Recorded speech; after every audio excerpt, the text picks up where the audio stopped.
So you thought Disney did nothing but teach our children the right code of conduct and how to properly show respect to others? There's nothing wrong with that notion. Without a doubt, one could suggest that's how everyone feels when they hear the word. We couldn't help but find this curious, and so we did a bit of digging. It turns out some of Disney's most loved characters aren't exactly the best example for kids to learn from. Before we get started, make sure to hit that red subscribe button to join in on more fun from CBR. Come on, you know you want to. You're not getting cold fins now, are you? Me? No way. Ariel. It's time to take a trip under the sea. Although the beloved song title itself exposes a terrible grammatical error in that it should read in the sea as opposed to under the sea, it's not an issue we will discuss today. What is important, its beloved character could potentially sway young women into rebellion. How, you may ask? Ariel is a beautiful 16-year-old girl. All the adolescent girls and boys that have watched the film The Little Mermaid cannot help but be drawn to her magnificent beauty and charming voice. Her glowing presence and flowing hair captured us all. On the other hand, we find Disney creating a terrible sentiment. As said before, she's only 16. Only 16. At that age, she decides to run away, completely disobey her family, and chase a man. Most of the children watching this show would digest these actions as incredible romance. We suppose that is something that sways our hearts. Conversely, the message Ariel is sending to all these young women is, in reality, downright wrong. This portrayal pushes the idea that it's completely justified to disobey your own father and family and run off with a man you barely know. Maybe things work differently under the sea, who knows? Tragic, isn't it? But no harm done. Now come along, sis. Time to go see the doctor. Oh, hello, Doctor. How are you? Aladdin.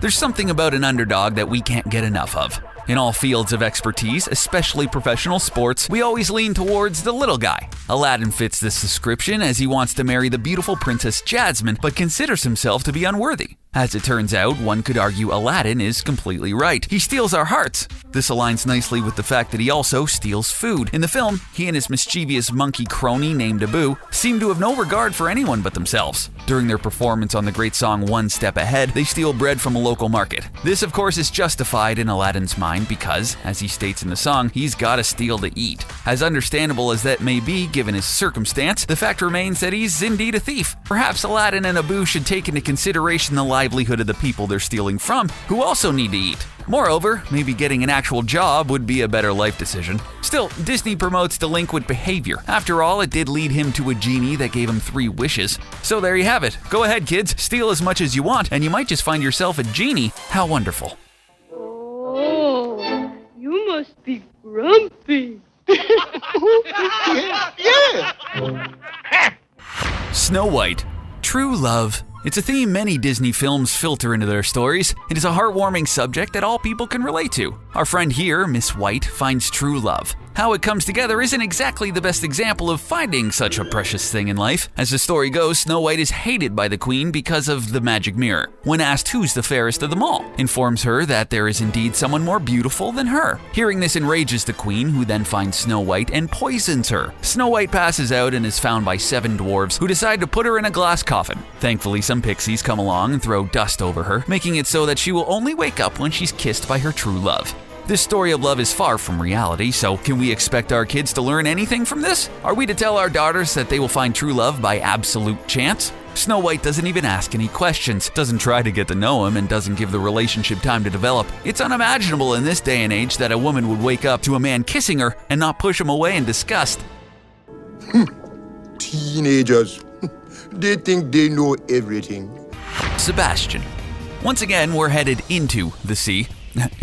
Under the sea. Amidst a wide variety of friendly crustaceans and other singing sea life, we find a particular bottom feeder who apparently doesn't have very nice things to say about humans. He's a crab and his name is Sebastian. While trying to convince Ariel that going on land is a bad idea, Sebastian says, quote, "The human world is a mess. He just completely condemned human life." Is this what we want our children to believe? Even after saying this, he breaks into song to make his case, and that's where we get our lovely tune Under the Sea. In the lyrics, Sebastian says, quote, "Up on the shore they work all day, out in the sun they slave away." Is it possible he's suggesting that Ariel forget about getting a job or doing anything productive with herself because under the sea, nothing really matters? Wow. This is a message to children that being lazy is completely acceptable and that hard work doesn't mean a thing. If Sebastian has kids of his own one day, he'll learn how difficult it is going to be trying to get his own 23-year-old son or daughter to move out of the house after raising them with this sort of outlook on life. Now Now I have just the name for you. Pinocchio.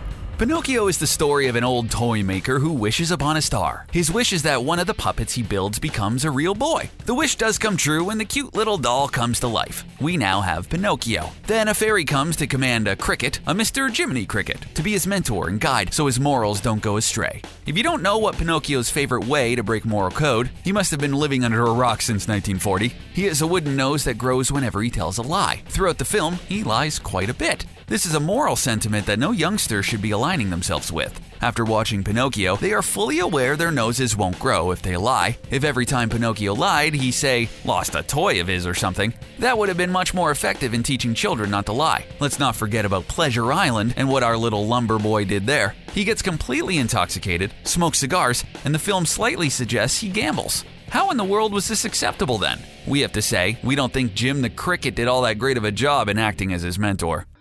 Well, hush my beat. Go ahead. Wake him up, brother. Yeah, find out what they're doing up here. Yeah, and ask them what they want. Okay, boys, leave it to me. The Crows.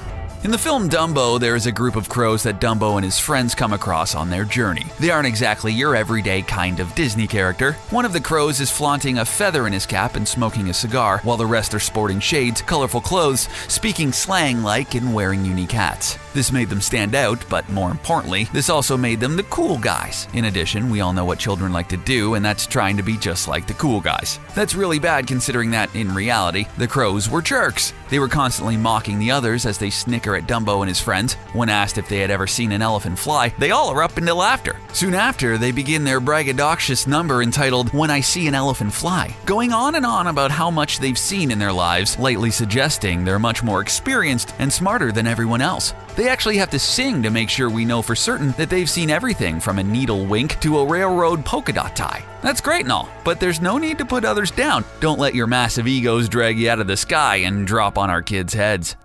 Hey, Timon! You better come look! I think it's still alive!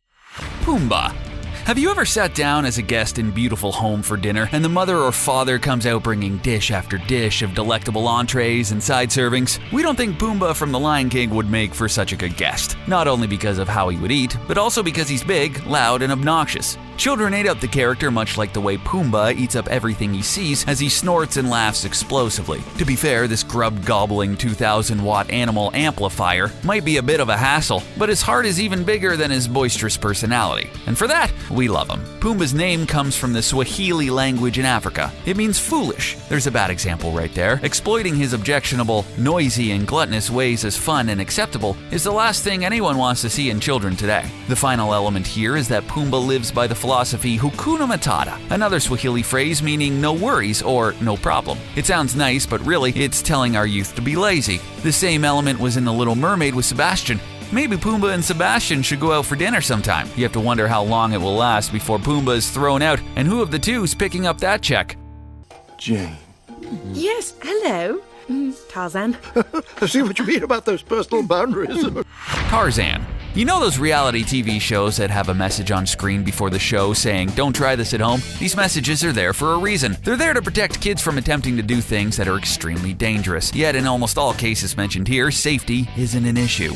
Tarzan. With ease, he swings from branch to vine without a single scratch. What kid isn't gonna try something like that? Climbing trees is in our blood, for goodness sakes. And Tarzan gives us the impression that it's a skill to be mastered. Not only that, Tarzan is ripped. No kid's gonna look up to a slob, but when someone has the natural physique of a statue, he becomes a much more impressive character. One would have to agree his choice of apparel is rather controversial as well. It's bad enough we find kids trying to swing through the forest, but if we see the same kids take on the Tarzan look, they might be looking at charges of indecent public display. Finally, Tarzan gets the girl. Go ahead, Disney. Show the youth of America that if you try to dangerously swing from tree limb to vine, all the while almost entirely naked, you'll get ripped too.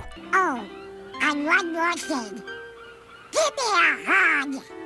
We're really gonna miss you, Uncle Donald. Donald Duck. Donald Duck. His name, character, and image is second only to Mickey Mouse. A cherished character of all Disney fans, he's still a household name since his inception into the Disney family. All of this is true. What else is certainly true is that Donald Duck has a rage problem. He's usually happy. Unfortunately, Donald has some bad luck and is known to be a bit unstable. When someone encounters a fly, they merely try to swat it and go about their day. When something like this happens to Donald, he would rather use a shotgun to destroy the pesky insect. We have to wonder why it is that Donald Duck is so quick to flip his lid. Taking a look at what his actual situation is in life, we might be able to understand Donald. First of all, he has to adopt his 3 pain-in-the-butt nephews without choice. Their names are Huey, Dewey, and Louie. It could also be that Donald Duck is a sailor and a war veteran. His propensity to have an outrageous outburst at any given moment due to the slightest bother is unparalleled. This is what children see. Imagine watching your childhood idol in a cartoon who goes absolutely bananas over spilled milk. Donald Duck is so cute and lovable. Why not copy him?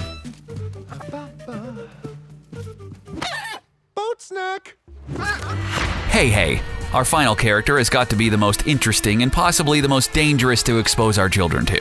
It's a chicken. His name is Hei Hei from the film Moana, the story of a Samoan girl who goes on an incredible journey to try and save her people. This character, fondly known as Hei Hei, is dumb. Very, very, very dumb.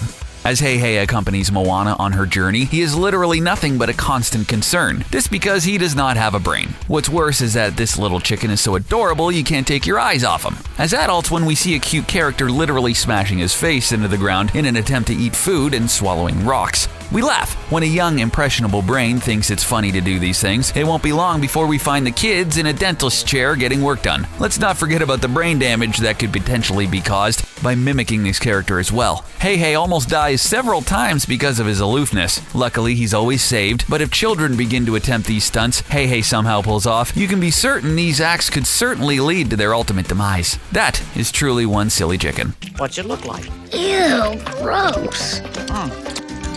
Tastes like chicken. And there you have it. The next time you watch a Disney film, perhaps pay closer attention to what's really going on. Are there any characters you think we've missed? Please remember to subscribe and let your thoughts be heard on our page. Check out all our awesome videos on our playlist, and we're certain you'll enjoy our expansive collection. Just hit that big red button. Thanks for checking out another CBR Classic.